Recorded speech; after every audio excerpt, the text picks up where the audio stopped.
Good afternoon, and welcome to the final Fellows Talk for Slavery North. I'm Kathie Foley-Meyer. Unfortunately, we were not able to preserve the recording from our most recent session, so I want to thank everyone who attended online. We had a very nice turnout and attended in person. But since we're not able to use the recording, I'm going to record my talk again for purposes of posting it on the Slavery North website. So let me just share my screen.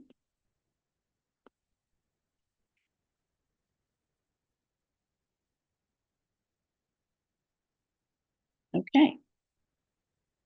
Good afternoon. I am Kathie Foley-Meyer, and I'm a mixed media artist and researcher. First off, I'd like to thank Charmaine Nelson and Emily Davidson of Slavery North for their support of my participation in this vital academic initiative, and my Slavery North Fellows cohort for their inspiration and support.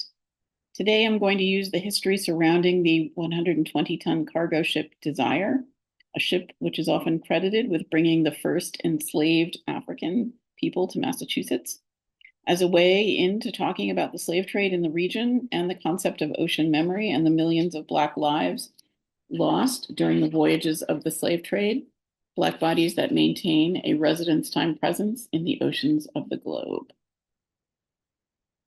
First, a little about me. I was raised in suburban New Jersey, and when I was growing up, the slave trade was something that was referred to as happening down in the South. And there was this idea that we in the northeastern part of the United States were somehow more virtuous because we didn't enslave people, which of course I found out much later was not actually true. But first impressions leave a memorable mark. In the schools that I attended, the Civil War and its outcome were presented as a triumph of the good northern states over the bad southern ones.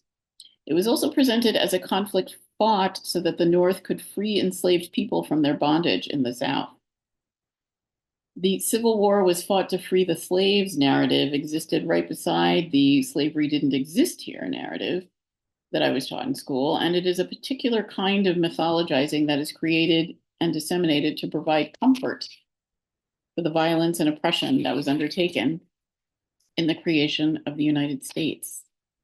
It's the story we tell ourselves to explain and justify the harm done to one group of human beings by another, often with the justification that a higher power deems it so. Over the past several decades, the research and public dialogue regarding the history of the African slave trade has expanded from a focus on the Atlantic crossings to the Pacific and the Americas. My most recent project as a curator was an exhibition called Descent and Transformation, Volume 1, Voyages to the Americas, which was part of a University of California grant-funded research collaboration focused on the routes of enslavement via the Pacific Ocean to locations in California, Mexico, Panama, Colombia, Ecuador, Peru, and Chile, and the forced and unforced migration of Africa-descended people between islands in the Caribbean and the mainland Americas. The project was part of a University of California multi-campus research programs and initiatives grant awarded to Dr. Alex Barucki, professor of history at UC Irvine, and two of his colleagues, Gregory O'Malley, professor of history at UC Santa Cruz, and Sabrina Smith, assistant professor of Latin American history at UC Merced. Both Dr. Barucki and Dr. O'Malley were creators of the Intra-American Slave Trade Database, which is the newest portion of the digital archive, slavevoyages.org, which is currently housed at Rice University, but which will soon be moving to Harvard. Just prior to curating the exhibition, I completed my PhD in visual studies at UC Irvine, where my dissertation project focused on the concept of ocean memory and the residence time presence of Black bodies in the ocean from the time of the slave trade. I'll talk about the concept in more detail later, but briefly, residence time is a scientific term that refers to the amount of time that the ocean takes to completely consume something. In my work with ocean memory, I am influenced by Christina Sharp's In the Wake on Blackness and Being, wherein she notes that our bodies are composed largely of water and salt, and that salt can have a residence time presence of up to 260 million years, which means that my ancestors who did not survive Middle Passage have a residence time presence in the ocean that will far outlive my relatively short time on Earth. When I read her words, I began to think of the ocean as a territory of memory, as a collection of consciousness from the continent, and I decided that the ocean memory of my ancestors was something that I wanted to explore, both creatively and for my dissertation. The word remember is defined as, quote, an awareness of someone or something that one has seen, known, or experienced in the past. And the oceans have experienced the accumulation of millions of Black bodies during the time of the slave trade. My dissertation project focused on the work of three artists, Ellen Gallagher, Lorna Simpson, and Jason DeCaires Taylor. Ellen Gallagher has been making oceanic-themed work, that's the piece on the left, Dr. Blofins, since she spent time in the Semester at Sea program at Woods Hole, Massachusetts in 1986. Dr. Blofins is a piece that references a music track by Drexciya, the electronic music duo of James Stinson and Gerald Donald that was active starting in 1989 until James Stinson's death in 2002. Their music was inspired by the myth of the Black Atlantis that was created when the bodies of pregnant Black women thrown overboard during the slave trade gave birth to a race of super beings who could breathe underwater. Drexciya is a testament to the idea that Black life can thrive in impossible circumstances. In this piece, the fragments of printed matter, magazines, and newspaper clippings comes together to form a face that is both human and non-human. The fragments come together to form a single being, much like the ocean zooids, which are separate organisms that come together to form a single colony organism. On the right is Lorna Simpson's piece for Beryl Wright, which is a work dedicated to the late Black American curator who supported work by African American artists during her lifetime. She died in Canada in 2009. The piece is split. It's actually two canvases put together as one piece. And on the left is the canvas with a woman's face protruding from a rock surface, surrounded by water with stones visible below. And the panel on the right has a black square hovering over water, and both sides contain strips of newspaper text that intersect with the water. Simpson firmly roots the Black body in nature, not in the reductive way that renders the Black body a lesser being, but in a manner that casts it as an integral part of nature itself. To me, the woman's face is looking beyond or ahead to a future we cannot see. Finally, Jason DeCaires Taylor's Vicissitudes is a piece that has been widely discussed, so I'm not going to go into everything about that here, but what I will say is that there were many people who saw this work and felt that this piece was actually a tribute to Black lives lost to the slave trade when it was installed in the Molinaire Underwater Sculpture Park in Grenada in 2007. It was not a tribute, according to the artist. You can see that the sculpture depicts alternating figures of a young man of African descent holding hands in a circle with a young woman. The ethnicity of the young woman is less discernible, but Taylor does use local people as models for his work. So she may have also been of African or Caribbean descent. It makes sense that viewers might construe this work as a tribute to Black lives lost during the slave trade or in Middle Passage, as the artist is taking figures of Black bodies and anchoring them to the sea floor in an area where there may actually be a residence time presence of Black bodies from the time of the slave trade, as a significant portion of the population of Grenada is of Black African or Caribbean descent. Taylor's sculptures are intended as territories for the reinvigoration and restoration and colonization of various forms of sea life, including corals and other animals that have been disappearing from the world's oceans as a result of climate change. They attract forms of life. They're made of biodegradable cement, and they gradually change over time. And what interests me about his work is how the process he's instigating mimics the journey of the Black body in the ocean depths and on land. In the same fashion that his sculptures nourish the sea, the Black bodies thrown overboard during the slave trade provide sustenance for sea life, and the Black bodies who arrived on land served as the sustenance for the building of Western civilization. Considering this temporality and territoriality of Blackness in this way is a method of restoring the gaps and omissions and suppressions in the archive. As Calvin Warren notes in his chapter from The Psychic Hold of Slavery, which is entitled Black Time, Slavery, Metaphysics, and the Logic of Wellness, slavery, quote, comprises an event horizon that structures Western thought itself, end quote. Warren's concept of black time is instructive here, as he argues for the futility of trying to erase this painful past. He writes, quote, slavery, in my analysis, is an anti-Black episteme that enables the distinctions between human and non-human, citizen and property, self-possession and dispossession to have meaning. Thus, slavery exceeds the frame of the historical event that we are so eager to get over, and indeed provides the condition of possibility for the liberal grammar of humanism that undergirds the compulsion to get over in the first place. In essence, there is no meaning or world without slavery, which is why it is a horizon and not an object, end quote. Thinking about the slave trade in this way disrupts the conventionally linear notion of Western progress, and Warren provides an alternative method for contending with the trauma of the event horizon. He goes on to state, quote, I propose an alternative temporality of slavery, one that I call black time. Black time is time without duration. It is a horizon of time that eludes objectification, foreclosing idioms such as getting over, getting through, or getting beneath.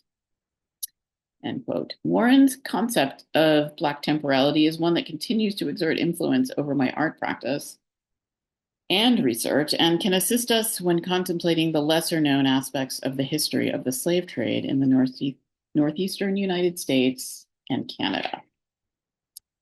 So these next two slides are from Descent and Transformation, which was the exhibition I curated last year, where the theme was ocean memory and the roots of enslavement through the Pacific and into the Americas. And this piece by Lyndon Barbois was created after we had a conversation about ocean memory in residence time. And to me, it is a piece of immense power and grace. You can see what's going on the top deck of the ship. There's men with bullwhips. You can also see people jumping over the side. Lyndon makes his figures out of gum wrappers, and just the way that he arranges them and the way that they are, plunging over the side of the boat or being thrown over and then going into the water. It's it has a sort of balletic grace to it.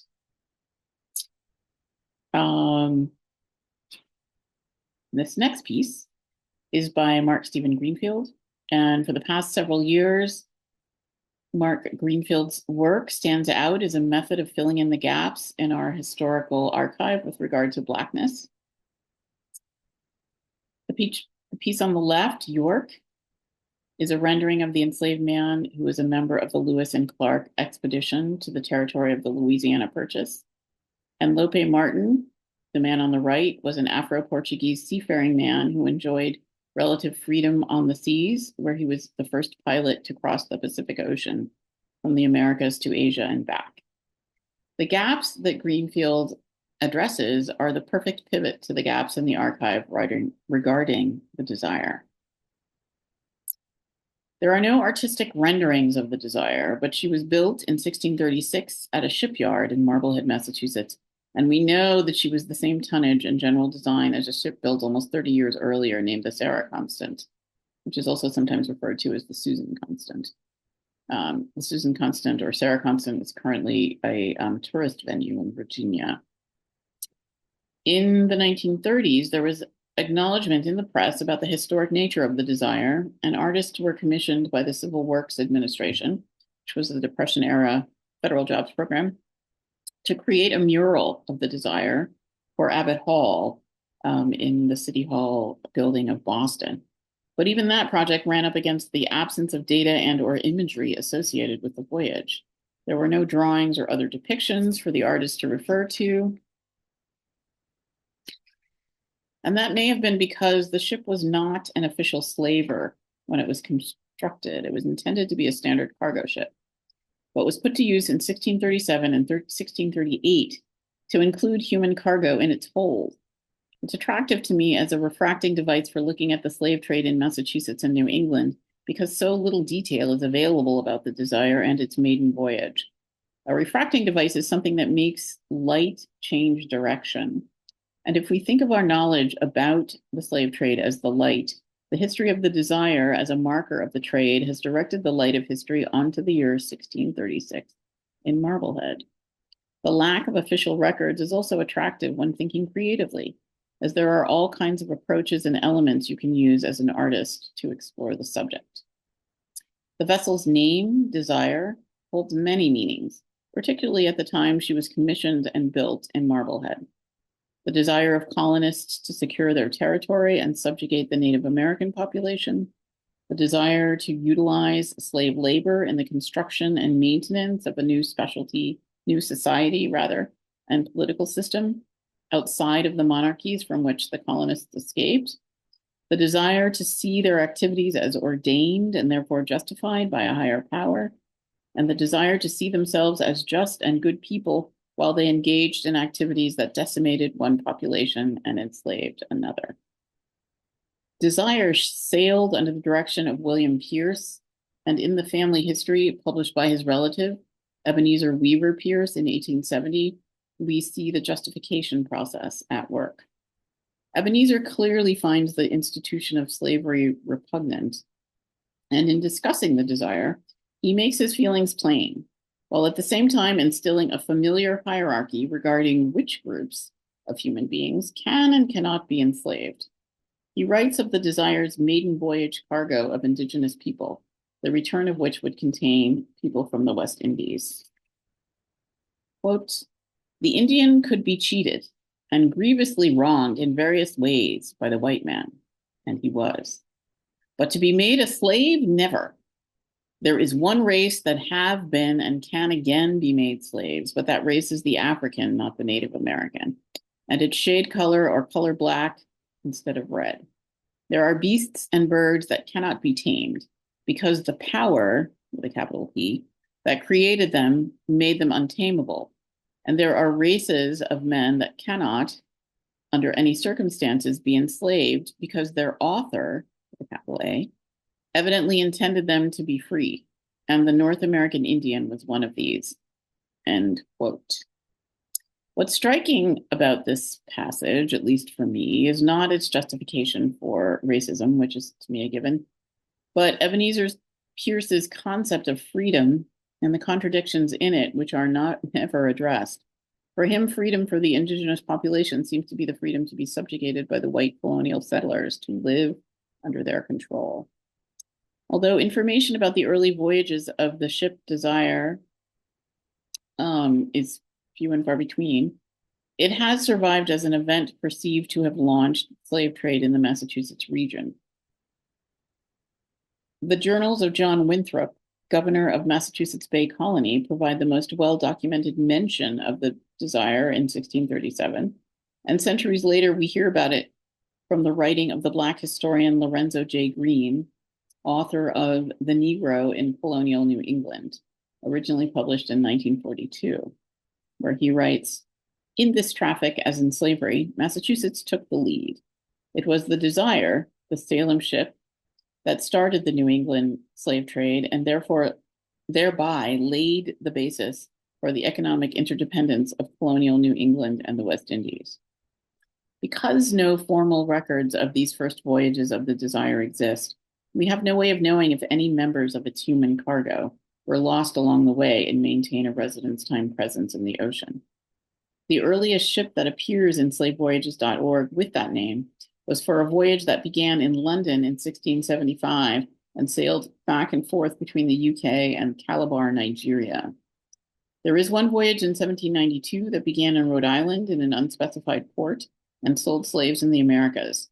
There is no date or place of construction that listed for the Rhode Island Desire, but it is hard to imagine that a ship built more than 150 years after the one built in Marblehead is the same ship, particularly since the latter ship is 3 tons heavier. So the legend of the Desire is very singular. And it could be possible that some of its human cargo has a residence time presence in the ocean from its crossing.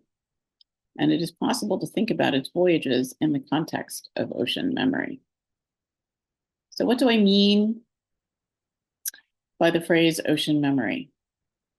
To think of the ocean as not only the originator of human life on Earth, but also as a repository for history and a collector of DNA and of millions of life forms does not even begin to distinguish its myriad roles in the life of the planet.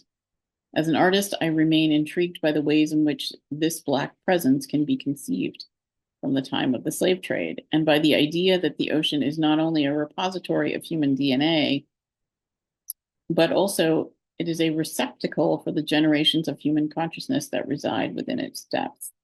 In 2022, I was a panelist for an innovative session of the Ocean Sciences meeting in Chicago called Historical Resonance in the Atlantic, Implications for Black Marine Scientists, led by Dr. Kendall Moore, a documentary filmmaker and journalism professor at the University of Rhode Island.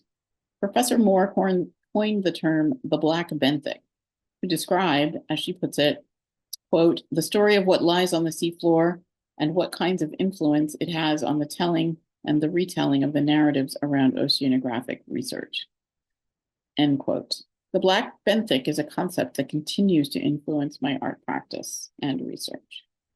After reading Sharp's book, I Googled ocean memory and came across the Ocean Memory Project, a group of scientists and artists who investigated the concept from 2016 to 2023, with funding from the National Academy's Keck Futures Initiative, a public and private partnership. For this group, the term ocean memory has many meanings, some related to the human effect of climate change upon the world's oceans.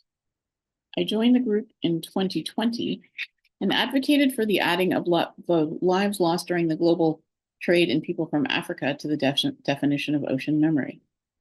My Ocean Memory Project colleague, Dr. Melody Zhu, writes in her book, Wild Blue Media, Thinking Through Seawater, that as humans, we often view the world with a land bias, which is understandable.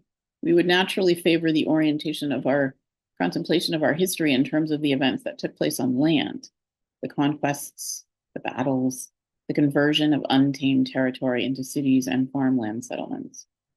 She urges us to push that away and consider the fluid territory of the sea, and I'm doing the same when I talk about the concept of ocean memory.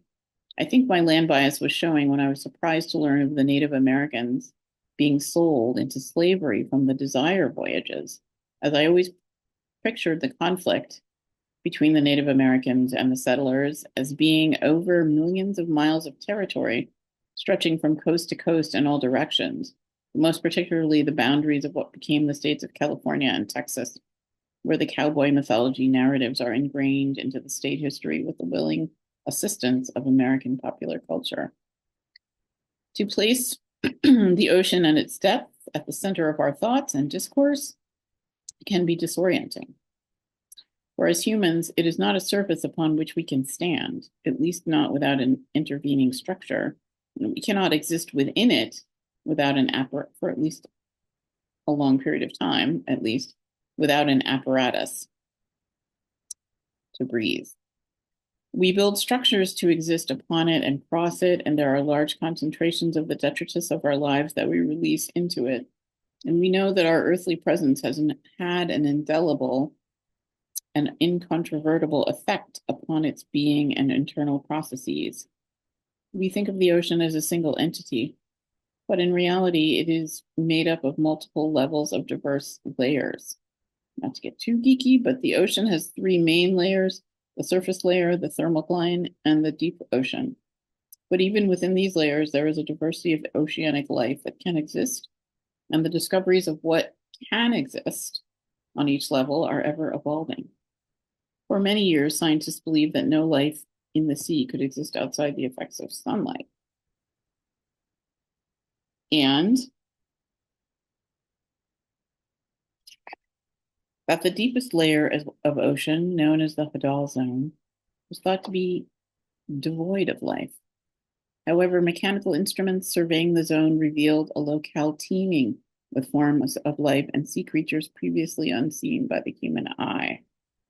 So contemplating the thousands of slaver crossings and millions of Black lives in residence time, we can have a fresh perspective if we return to those voyages in the northeastern portion of the US. In thinking about the Desire, I decided to return to the Slave Voyages database and research voyages that began and ended in the New England territories.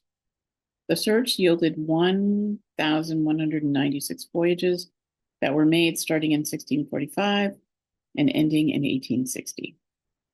The vast majority were in Massachusetts, but there were also others starting or ending in Connecticut, Rhode Island, New Hampshire, and Maine.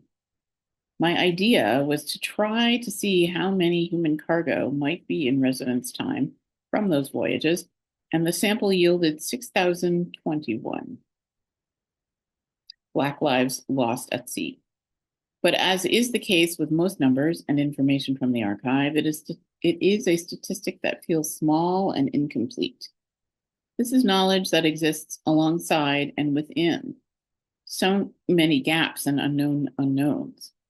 In doing this kind of work, what Sharp calls wake work, we are constantly confronted with the fact that mere numbers are not enough to describe this human scale of loss. Millions of Black bodies in residence time means millions of separate consciousness, millions of lines of familiar heritage dispersed across the globe. So how do we, in our present circumstances, deal with these absences of information? This is where the work of artists comes in. Art can fill in the gaps and help us contend with the loss. In a manner of speaking, we can try to restore the flesh to the bone.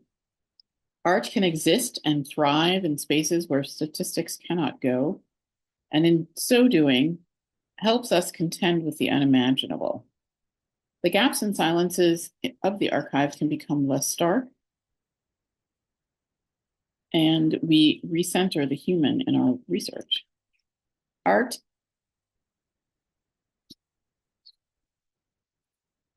can coexist with science to encourage a deeper understanding of our shared history, and it can inform and disrupt the narratives we utilize to understand the past.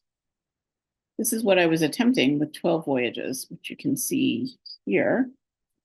This was my first kind of ocean memory, specifically ocean memory piece. I selected 12 voyages from the slave trade database. I made 12 individual smaller paintings. They were probably like 11 by 13, most of them. And they're made on a kind of paper that has a surface that on one side looks a lot like the surface of the water.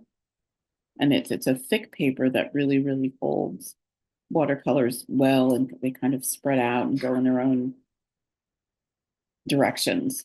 So it might be hard to read the guide on the right, but I can tell you that several of the voyages began or ended in New York, Connecticut, or Rhode Island. The white numbers on the flags, on the pieces, represent dates of travel and the human cargo embarked or days in middle passage. And the large black numbers in the center, the large black number in the center, is the number of Black lives lost during the course of the voyage. I do not actually have any voyages to or from Boston in this piece, but my work here has made me want to go back in and do another piece like this. And then the two wooden finials, it's meant to look like a black sail with the two wooden finials at the top, one at the top, one at the bottom, kind of representing the mast of the ship.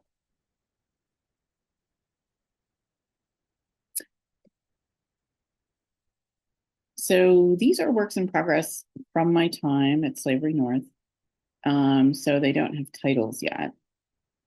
But the image on the left is a watercolor on the paper that I use, that I described for the previous slide, and paper that was actually given to me by another artist. And typically in these compositions, I'm working with one line of text, but in this case, I decided to combine both concepts. So I have two lines. And then after I make the initial painting, I scan it and then I go back in using Photoshop to make changes before printing. And then I add a background. I prepared a series of backgrounds using a drawing I made that resembles the surface of the sea.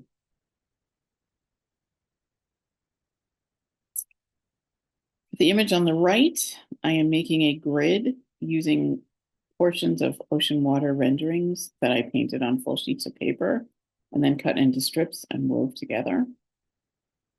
I really enjoy working with text and grids. I did a series starting in 2014 where I used a map of the United States and the word privilege. And then in this case, I wanted to acknowledge the Pequot presence on board the Desire. So I researched the Mohegan language they spoke and selected an exhortation that one would use at a gravesite to express sorrow, the somku. I created drawings of figures that I will be adding to the squares in the weave. And in creating these figures, I was very much influenced, you can kind of see it, by the work of Lyndon Barrois that you saw on a previous slide. I wanted that airiness and space in my woven piece. So I drew figures in various positions, some of them akin to dance positions. And I'm going to print them on a clear matte adhesive plastic and then cut them out to affix to the piece. And then I also have another line of Mohegan text that I'm going to add to it. And this final slide contains two images from a series I started while working on my PhD. The black body as language is a theme for my dissertation project, and it refers to the residence time presence of black bodies in the ocean. I think of the black body as articulating the human presence in the ocean because of the millions of bodies deposited there and entering, also in some cases entering of their own volition, jumping over the side of the boat to choose death over enslavement. I am using the idea of an abstract land and seascape, shorelines and landscapes of many colors as a kind of testimony to the vibrancy of Black life. And I'll just end with a quote from my dissertation project that elaborates on this theme. If we resist the categorization of the inferior status of the Black body and adopt the position of construing the Black body as language, then those lost to the depths of the Middle Passage are distinctive, articulating themselves in the ocean, transforming, feeding ocean life, and existing for millions of years in residence time after exiting the doors of no return, but remaining unsoiled by the moral stain of slavery, and the requirement that the Black bodies who are enslaved should carry the burden of the stain of enslavement rather than those who enslave them. The language of the Black body in residence time contains a multitude of dialects, each body evolving in its own particular timescale of articulation. Thank you.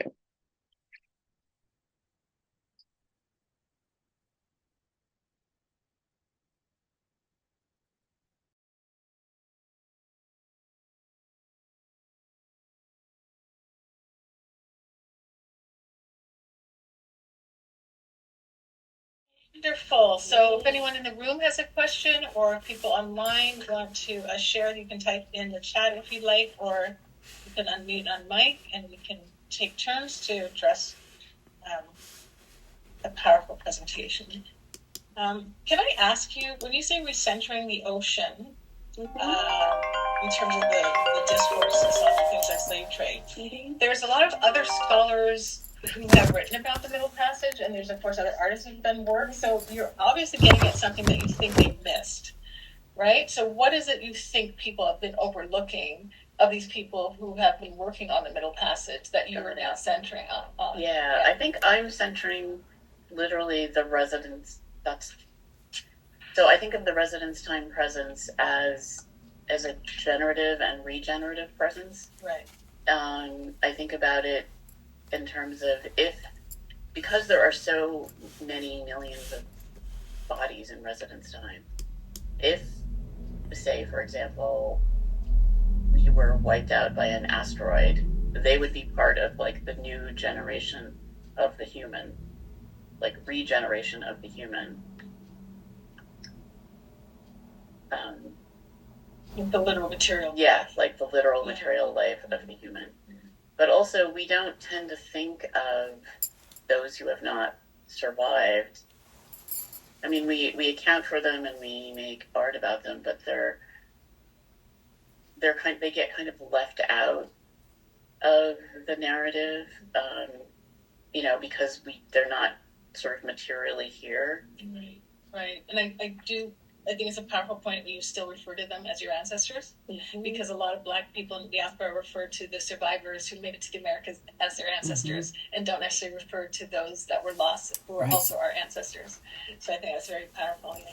If there's other people, Emily, if you could see if there's anything in the chat. Okay, Julie and then Alex.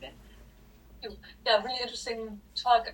So I liked when you were talking about what exactly does get kind of stored in that ocean memory, like what stories are in there. And you mentioned people jumping overboard because they referred that to slavery.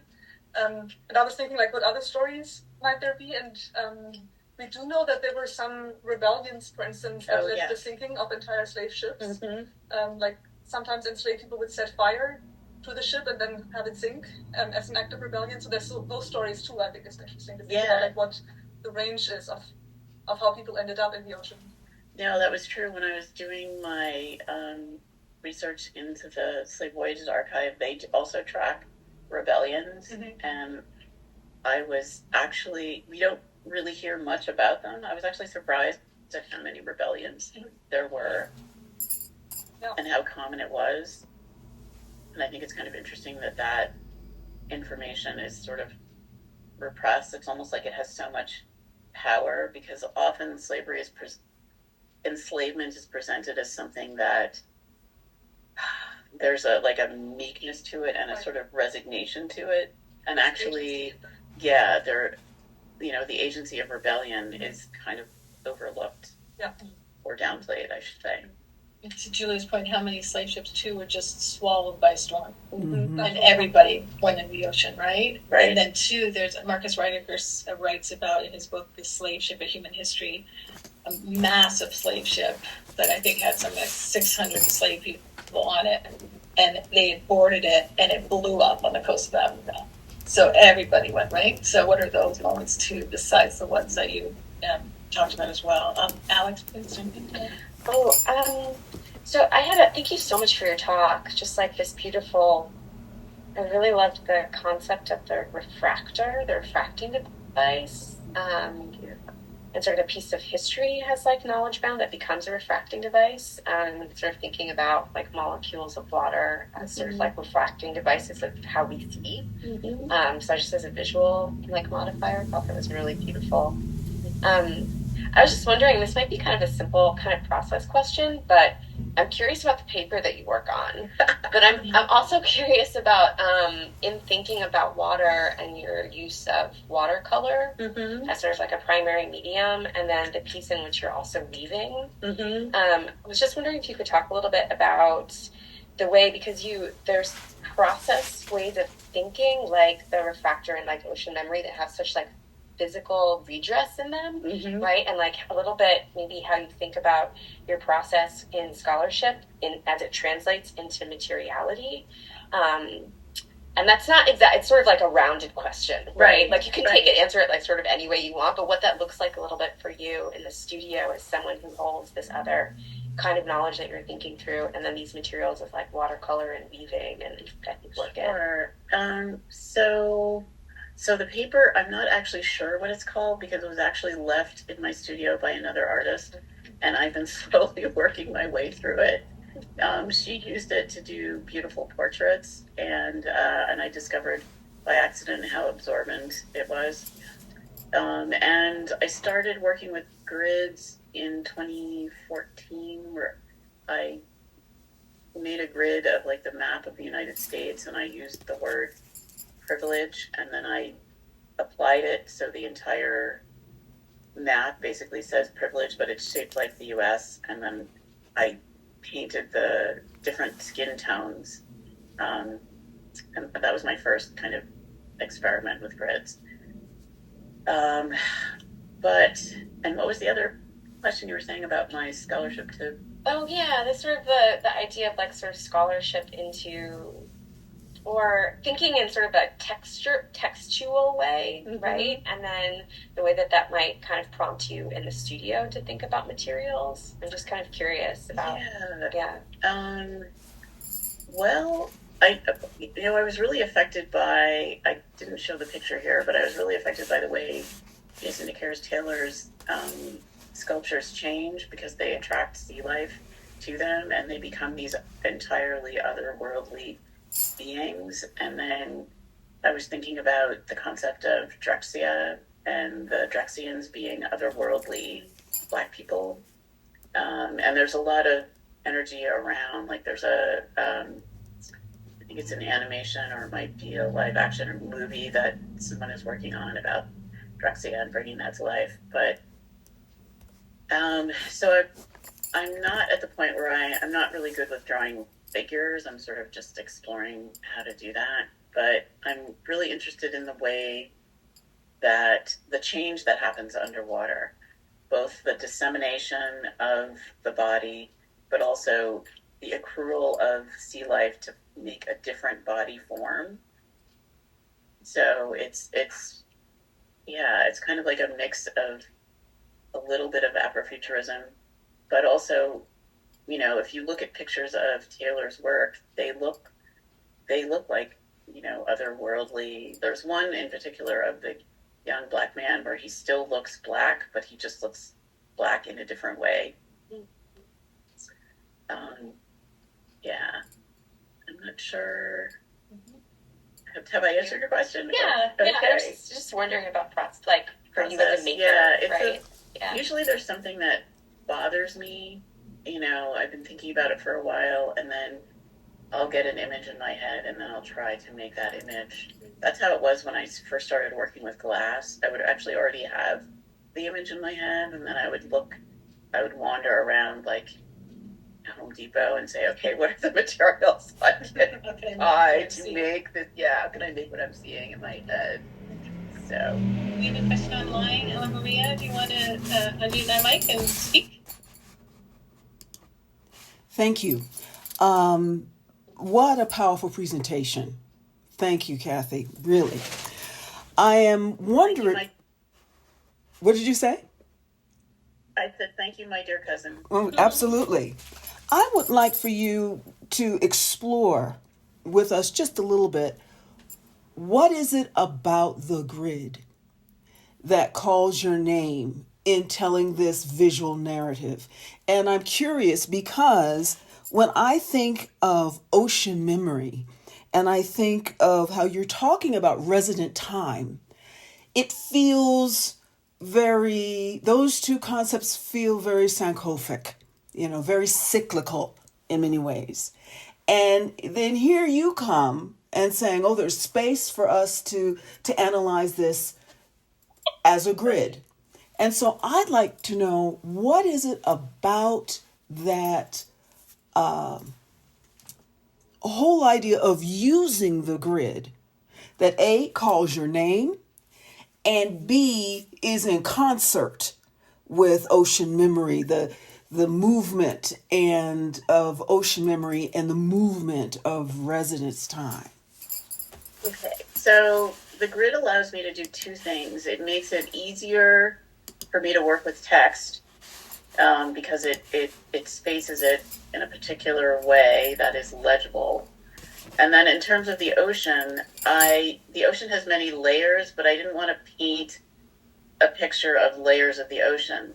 So if I just paint the ocean in all of its different sort of colors and configurations and looks, and I weave them together, to me that feels more like the real ocean. Because I'm getting all the layers, but they're not like sequentially stacked. They're all kind of mixed up together. And I can have a dull zone going down the center, a dark strip going down the center, as opposed to having it at the bottom. It just allows me to mix it up more. And it makes it more chaotic, especially since I'm going to be putting human bodies in there, and they are subject to the chaos, of the ocean. Not just, the microbes, but like the fact that, the sharks change their migratory patterns Yes. because, the ships were out there and they figured out, hey, if we follow these slave ships, we're going to get something to eat. Mm-hmm. That's us having an effect on nature by being in the water. We have a question coming from online from another wonderful fellow, David Montero. David says, thank you for the amazing talk. Can you share some more details about Pierce, the captain of the Desire? Because wasn't he also the captain of the Mayflower, which suggests that the Mayflower itself may have been involved in the slave trade? I did research that. I couldn't find confirmation that the Mayflower was also involved in the slave trade. It was strange because Ebenezer Pierce did mention the Mayflower, and somebody else mentioned it too. It might have been Winthrop, but it wasn't really clear to me because I went back in and I thought, okay, does that mean, were there slaves on the Mayflower? I couldn't actually get a confirmation of that. So the answer to that is I don't know, but I wouldn't be surprised. Oh, hi, thank you so much. I appreciate you bringing all of the artists together and all of the Black theory and Afro-pessimist thinking. So I have a question about your use of Calvin Warren. Mm-hmm. I was thinking about his event horizon Mm-hmm. and then your residence time. Mm-hmm. Memory? Residence? Ocean memory and residence time. Residence time. And thinking about time and space together. Mm-hmm. And I wondered about Black time and the event horizon. Mm-hmm. The relationship between those two. I guess I was curious Mm-hmm. for you to talk a little bit more about time and space Mm-hmm. and in your work. Sure. So I'm always saying that I always feel like as Black people, we trail time like it comes out of our fingers in these little threads. And as we move through the world, and sometimes the threads will snap us back and something from the past will be like right in front of us. I've had that experience many times where something will happen and I'll be like, okay, what is this really about? And then I realize I'm experiencing something that was experienced like hundreds of years ago, Mm-hmm. in the present. So what was really interesting to me about his chapter in The Psychic Hold of Slavery is that he begins the chapter talking about exhaustion. He basically says to study Blackness, to be involved in Black studies, is to be exhausted. Mm-hmm. And so that's his starting point. And then he talks about the impossibility of getting, part of the reason we're in the situation we're in now is because, you'll go online and sometimes somebody will say, well, isn't it time we got over slavery? And it's sort of like, isn't it time we got over the foundational event horizon that created, and it's like, no, it's we can't. It's not. So he uses his Black time to kind of say, slavery makes, there is no sort of getting over. Slavery makes consideration of, everything possible. It structures Western thought, basically. And I had never thought about it that way. So when I read his words, I was like, oh, that makes perfect sense. So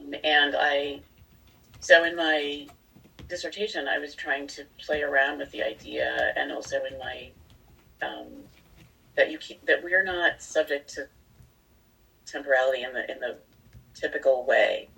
We are always, our past is always really, really present, and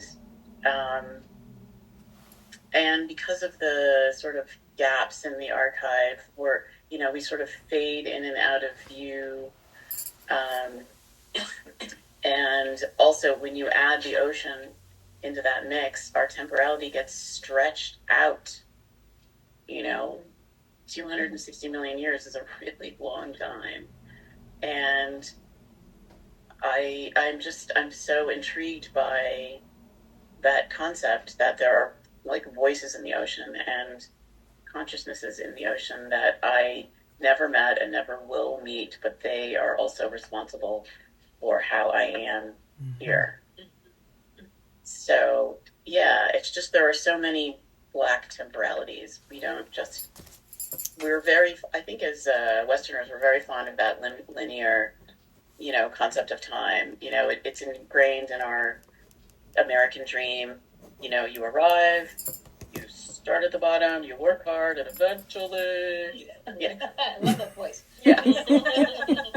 But really, it's more like all different directions. You stop, you start. And for Black people, yeah, it's just we live in a different sort of temporality. So I really felt it when I went to historic Deerfield and I saw the Witness Stones project. And it was a very cold and rainy day.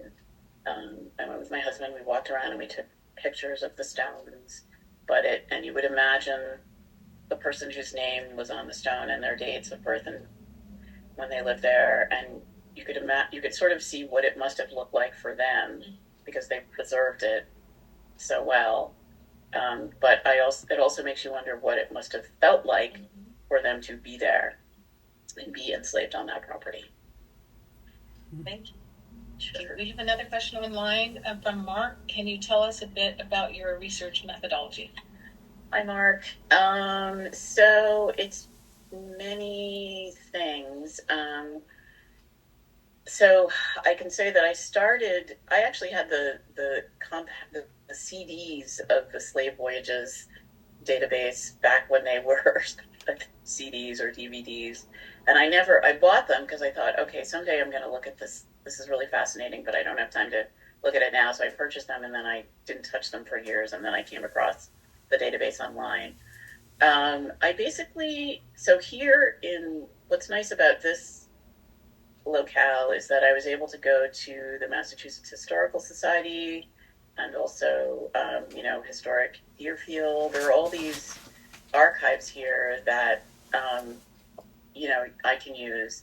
I don't really have a tried and true method other than, because the thing about doing this kind of work is that you can get overwhelmed by the statistics. Mm-hmm. It's very easy to get overwhelmed by the data in slavevoyages.org and to get emotional about it when you just read about see all of those lives and add them up. So I'd say it's a combination of,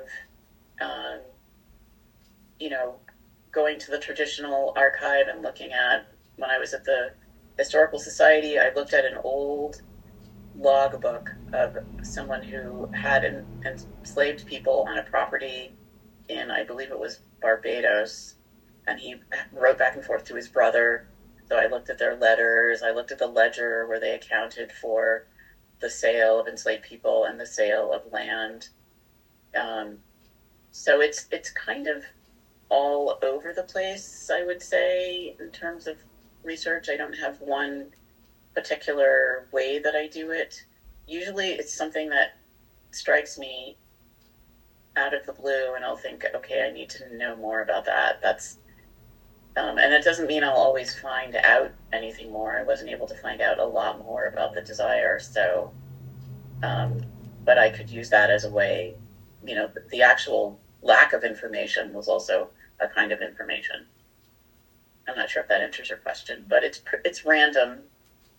Okay, so just to conclude, I was wondering if you could talk a bit about that last statement that, or for those of us who work on slavery, that the data, the stats of that represent the genocide can be overwhelming. But at the same time, you use numbers in that piece. Mm-hmm. So how is that not a tallying, not a commodification? How is that pushing back against things like the slave ship ledgers, the insurance, the account books, right? No. Because you bring those numbers in that are tallying the debt. Right? And I think I did the numbers because I wasn't at the place where I could draw figures or feel comfortable. Okay. It was just a way of controlling the numbers. I know these numbers and I feel them, and so I'm just going to, because the thing about text is, and numbers in particular, numbers and text have meaning, but they're also shapes.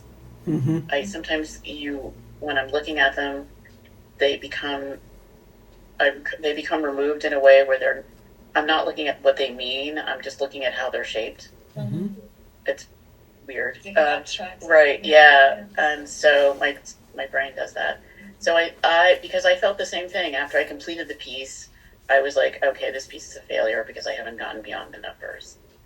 But then when I exhibited it in both Japan and the United States. And in Japan, they connected with it immediately because they're very in touch with their ancestors there. And then when I exhibited it in the United States, the woman who purchased it was just like, I totally get it. I must have it. And I was like, okay, maybe it's not a failure, but I'm still not there yet. Like I'm still not representing residence time in the way that I feel like I need to. So I've been working on it. And I have a couple of works that I didn't show where I'm now kind of using the concept of a disintegrating body. So it's a process, Yeah. you know. Sure. Thank you, Dr. Kathie Foley-Meyer. Thank you. Chuck. And thank you all for coming.